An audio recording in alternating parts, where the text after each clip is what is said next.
2026년 1월 30일 새벽, 일본 치바현 카시와시에 위치한 카시와 타나카 병원 4인실 병실에서 입원 치료를 받던 75세 환자 아이다 에이지 씨가 갑자기 극심한 고통을 호소했습니다. 담당 간호사의 연락을 받고 급히 달려온 수 간호사는 환자의 수액관을 점검하던 중 이상한 점을 발견했습니다. 수액 주머니에서 환자의 혈관으로 연결되는 수액 연장 튜브가 약물 주입구인 측관 부위부터 갈색으로 짙게 변색되어 있었던 것입니다. 환자 아이다 씨는 긴급 치료를 받았으나 상태가 급격히 악화되었고 결국 이튿날인 1월 31일 밤 폐혈증에 따른 다발성 장기 부전으로 사망했습니다.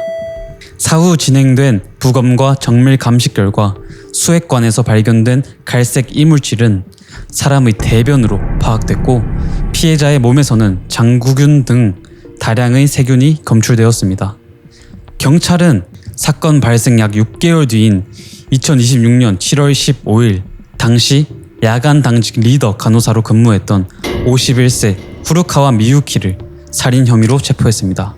환자를 돌보던 의료인이 내부 접근 권한을 이용해 수액관에 대변을 혼입했다는 혐의를 받는 사건. 오늘 다룰 사건은 2026년 1월 일본 치바현에서 발생한 일본 간호사 대변 살인 혐의 사건입니다. 체포된 피의자 후루카와 미유키는 의료 현장에서 약 15년 동안 근무해온 베테랑 간호사였습니다. 그녀는 간호사 면허뿐만 아니라 조산사 자격도 함께 보유하고 있었으며 카시와 타나카 병원에 입사하기 전에는 산부인과 의원에서 근무했습니다. 미유키는 2025년 1월 카시와 타나카 병원에 입사했습니다. 당시 제출한 이직 사유서에는 출생률 감소로 산부인과 업무가 축소되는 것에 불안을 느꼈고 종합병원 병동 근무를 통해 간호사로서 전문성을 높이고 싶다는 뜻을 밝혔던 것으로 확인되었습니다. 입사 후 그녀의 근무 태도에는 특별한 문제점이 포착되지 않았습니다. 결근 기록이 없었으며 환자와 동료들에게 정중하게 대했다는 병원 관계자들의 증언이 잇따랐습니다. 주변 지인들 역시 그녀를 평범하고 친절한 사람으로 기억하고 있었습니다. 그러나 사건이 발생한 1월 30일 새벽 15년 경력의 베테랑 간호사는 대체 왜 환자의 수액관에 대변을 혼입했다는 끔찍한 혐의를 받게 된 것일까요? 현재 피의자 후루카와 미유키는 혐의를 전면 부인하고 있어 범행 동기에 대한 본인의 직접적인 자백은 없습니다. 하지만 수사기관이 파악한 객관적 사실을 통해 어느 정도 범행 동기를 유추해 볼 수 있습니다. 피해자 아이다 에이지 씨는 당시 병상에 누워 지내며 기저귀 교체와 관장 등 지속적인 간호처치가 필요한 상태였습니다. 피의자 미유키는 간호사로서 성장하고 싶다는 목표를 안고 이직했으나 기대와 달리 침상 환자들의 배변 처리를 돕는 업무를 주로 맡게 되자 이에 대한 강한 불만을 주변에 자주 토로해왔다고 합니다. 이러한 업무적 스트레스 속에서 두 사람 사이에는 간호 방식을 둔 직접적인 마찰까지 발생했습니다.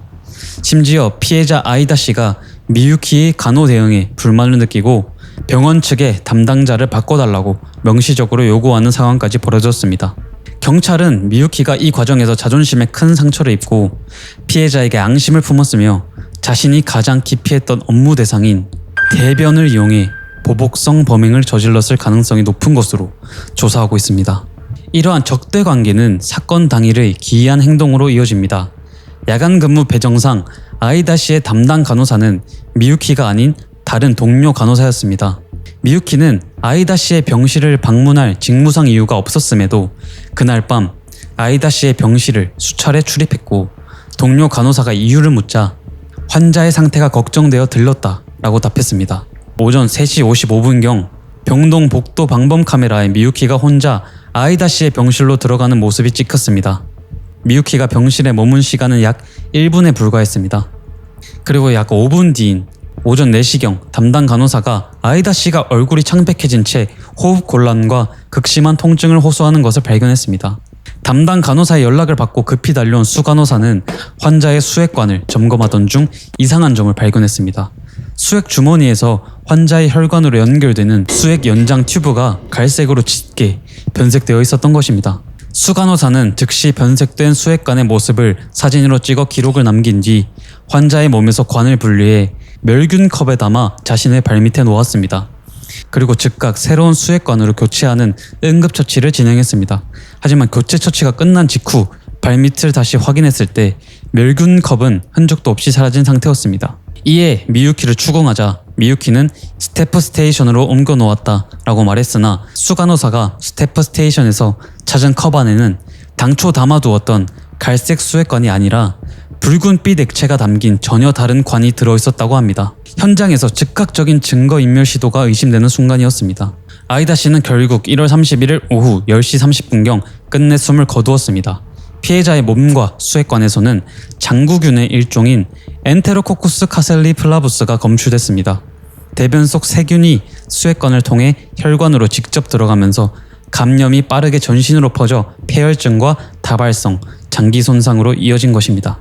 경찰은 범행 도구와 대변의 입수 경로를 추적했습니다. 방범 카메라 분석 결과 사건 발생 전 미유키가 사용이 끝난 기저귀 등을 보관하는 병동 내 오물 보관실을 출입한 사실이 확인되었습니다. 경찰은 미유키가 오물실에서 주사기로 대변을 채취한 뒤 수액관에 주입했을 가능성을 보고 있습니다. 실제 사용된 주사기는 아직 발견되지 않아 이 역시 증거를 없앴을 가능성을 조사 중입니다. 물증 외에도 계획성을 의심할 만한 결정적 자료들이 확보되었습니다. 미유키 스마트폰 포렌식 결과 사건 발생 전 인터넷에 대변 주입, 죽는가 라는 단어를 검색한 기록이 발견되었습니다. 또한 미유키가 사건 당일 착용했던 간호복에 묻은 대변 세균과 피해자의 혈액 속 세균, 그리고 수액관, 내부 세균의 유전자 정보가 모두 일치한다는 정밀 감식 결과도 나왔습니다. 사건 직후 병원 측은 정황의 이상함을 인지하고 미유키에게 즉시 출근 정지 조치를 내렸습니다. 사건 발생 약 3주 뒤 미유키는 병원에 전화를 걸어 수사 진행 상황을 물었습니다. 병원 측이 경찰 수사가 계속 진행 중이다 라고 답하자 그녀는 그렇군요. 저는 이제 돌아갈 수 없겠군요.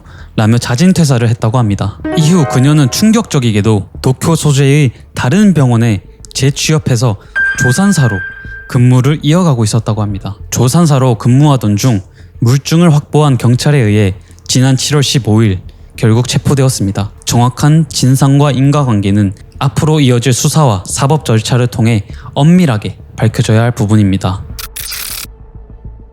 의료진이 수액을 범행 도구로 악용한 사건은 과거에도 있었습니다. 2016년 일본 사회에 큰 충격을 안겼던 요코하마 오구치 병원 사건이 대표적인데요. 사건이 드러나기 전 약 3개월 동안 이 병원에서는 48명의 입원 환자가 숨진 것으로 알려졌습니다. 비상식적인 사망 환자의 수에 일본 경찰이 수사에 나섰고 사건의 실마리가 된 것은 환자에게 투여되던 수액에서 비정상적인 거품이 발견된 일이었습니다. 검사 결과 수액과 사망한 환자의 몸에서 계면활성제가 포함된 병원용 소독액 성분이 검출됐고 이를 계기로 경찰 수사가 시작되었습니다. 이후 병원에서 근무했던 간호사 쿠보키 아유미가 환자들이 수액에 소독액을 넣은 사실을 인정하면서 다른 사망자들도 피해자였을 가능성이 제기됐습니다. 하지만 사건이 밝혀졌을 때는 이미 상당수의 시신이 화장된 상태였기 때문에 과거 사망 사례까지 의학적 인과관계를 입증하기는 어려웠습니다.